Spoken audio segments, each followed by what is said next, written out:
भक्ति, विश्वास तथा शरणागत। एक बार किसी का लड़का इतना बीमार पड़ा कि उसके बचने की कोई आशा न रही। जब उसके प्राण अब तब हो रहे थे, उस समय किसी ने बताया एक उपाय है। यदि स्वाति नक्षत्र की वर्षा का जल किसी मुर्दे की खोपड़ी में गिरे और यदि उस जल को पीने कोई मेढक आए और कोई विषैला सांप उस मेढक को पकड़ने आए और मेढक उछलकर भाग जाए और सांप का विष उस खोपड़ी के जल में गिर पड़े, तो रोगी को वह विषैला जल थोड़ा सा पिलाने पर वह बच सकता है। उस आदमी ने पंचांग देखा, उसी दिन स्वाति नक्षत्र लगा था। तब वह भगवान से प्रार्थना करते हुए दवा की खोज में निकला। उसी समय बारिश भी शुरू हो गई।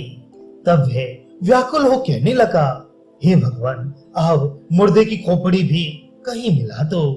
खोजते हुए उसे एक स्थान पर मुर्दे की खोपड़ी पड़ी मिली। उसमें स्वाति का पानी भी पड़ा हुआ था। तब वह प्रार्थना करते हुए कहने लगा, भगवान दया करो, अब बाकी चीजें भी जुटा दो। उसकी व्याकुलता जैसे जैसे प्रबल होती गई, वैसे वैसे सब सामान भी जुटते जाने लगे। देखते ही देखते एक मेढक और उसका पीछा करते हुए एक सांप उस ओर आ पड़ा। खोपड़ी के पास आते ही सांप उसे काटने गया, पर मेढक उछलकर पार कर गया और सांप का विष उस खोपड़ी के जल में गिर गया। तब वह आदमी मारे खुशी के ईश्वर का जय जयकार करते हुए वह जल ले आया। ईश्वर पर विश्वास रखकर व्याकुलता से प्रार्थना करने पर वे अवश्य सुनते हैं। उनकी कृपा से सब संभव हो जाता है। साधना अत्यंत आवश्यक है, परंतु यदि ठीक ठीक विश्वास हो तो फिर अधिक श्रम नहीं करना पड़ता। व्यासदेव यमुना पार करने वाले थे कि इतने में वहां कुछ गोपियां आ पहुंची। उन्हें भी यमुना के उस पार जाना था, किंतु कहीं कोई नाव दिखाई नहीं देती थी। व्यासदेव को देखकर गोपियों ने कहा, महाराज अब क्या किया जाए? व्यासदेव बोले, ठीक है, मैं तुम्हें पार करा देता हूँ, पर मुझे बड़ी भूख लगी है। तुम्हारे पास कुछ है? गोपियों के पास दूध, दही, मक्खन आदि बहुत था।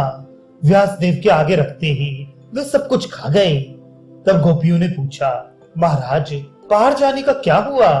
तब व्यासदेव यमुना के निकट जा खड़े हुए और बोले, हे अम्मे, यदि मैंने आज कुछ न खाया हो तो तेरा जल दो भागों में बट जाए और बीच के मार्ग से हम लोग पार हो जाएं।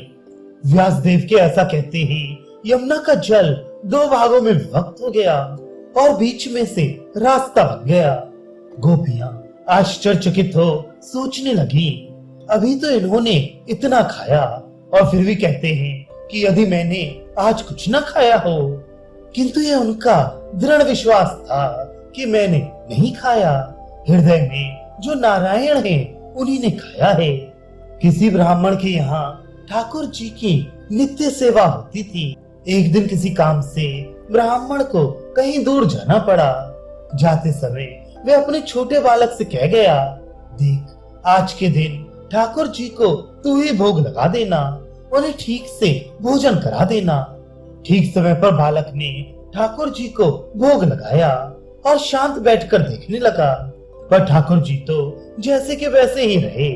उन्होंने न बातचीत की, न ही कुछ खाया। बालक को पूरा विश्वास था कि ठाकुर सामने रखे आसन पर बैठकर वास्तव में भोजन करेंगे।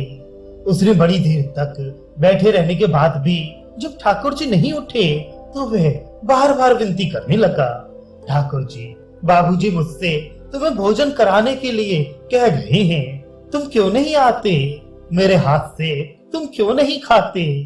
वह इस तरह कहते हुए व्याकुल होकर रोने लगा। उसका रुदन देख ठाकुर जी मुस्कुराते हुए आसन पर आ विराजे और भोजन करने लगे। ठाकुर जी को खिला पिलाकर जब वह पूजा गृह से बाहर निकला तो घर वालों ने कहा, भोग तो चढ़ चुका, अब वह सब प्रसाद बाहर लिया। बालक बोला, हाँ भोग लग चुका। ठाकुर जी सबको झीम गए। घर वालों ने आश्चर्यचकित होकर कहा, क्या कहता है? बालक सरल भाव से बोला, क्यों, ठाकुर जी ने सब कुछ खा लिया है। तब सबने पूजा घर में जाकर देखा कि बालक का कहना सही था। सब मारे अचरज के दंग रह गए। सरल विश्वास और व्याकुलता में इतनी सामर्थ्य है। बालक जैसा विश्वास चाहिए। बालक माँ को देखने के लिए जिस प्रकार व्याकुल होता है, उस प्रकार की व्याकुलता चाहिए। ये होने से ईश्वर दर्शन अवश्य होंगे।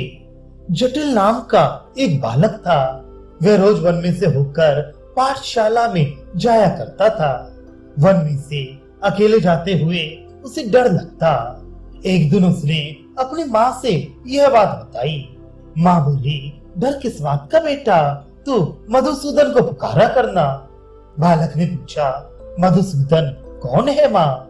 माँ ने उत्तर दिया, मधुसूदन तेरे भैया लगते हैं। उसके बाद अकेले जाते हुए जैसे उसे डर लगा कि वह पुकारने लगा, भैया मधुसूदन, पर कहीं कोई दिखाई न दिया। तब वह जोर जोर से पुकारते हुए रोने लगा, भैया मधुसूदन तुम कहाँ हो? तुम आओ, मुझे बड़ा डर लग रहा है।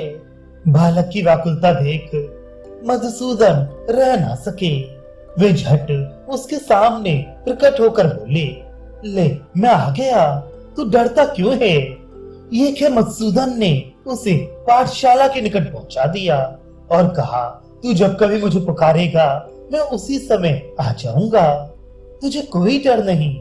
यही बालक का विश्वास है, यही उसकी व्याकुलता है। एक ग्वालिन एक ब्राह्मण पंडित के यहाँ दूध पहुंचाया करती थी। ग्वालिन का घर नदी के उस पार था। समय पर नाव न मिलने के कारण उसे दूध लाने में देर हो जाया करती थी। एक दिन देरी के कारण पंडित जी ने उसे खूब फटकारा। ग्वालिन बोली, क्या करूं महाराज, मैं तो घर से जल्दी ही निकलती हूँ, पर मल्लाह के लिए मुझे बहुत देर तक बैठे रहना पड़ता है। पंडित जी बोले, अरे राम नाम लेकर लोग भव सागर को पार हो जाते हैं और तू एक छोटी सी नदी को पार नहीं कर पाती। ग्वालिन बेचारी भोली भाली थी। पंडित जी की बात सुनकर वह बड़ी प्रसन्न हुई। दूसरे दिन से वह नाव के लिए राह ना देख विश्वास के साथ राम नाम लेते हुए पैरों चलकर नदी पार कर आने लगी। एक दिन ब्राह्मण ने उससे पूछा, क्या बात है, आजकल तो तुझे देर नहीं होती? ग्वालिन बोली, महाराज तुम्हारी बात सुनकर मैं अब नाव के लिए नहीं ठहरती, राम नाम लेते हुए पैदल ही नदी पार कर आती हूँ। पंडित जी को इस बात पर विश्वास ही ना हुआ। उन्होंने उससे कहा, तू मुझे चलकर नदी पार करके दिखा सकती है? ग्वालिन पंडित जी को साथ ले गई और नदी में उतरकर राम नाम लेते हुए चलने लगी। पंडित जी भी घबराते हुए पानी में उतरे और धोती को संभालते हुए बड़ी मुश्किल से एक दो पग आगे बढ़े। ग्वालिन ने थोड़ी दूर जाकर पीछे मुड़कर देखा तो पंडित जी बड़े मुसीबत में पड़े हुए थे। तब वह बोली, वाह महाराज, तुम मुंह से राम नाम भी लोगे और हाथों से धोती भी संभालोगे, ये कैसे चलेगा? भगवान पर पूरे विश्वास के साथ समर्पण करो, तभी काम बनेगा।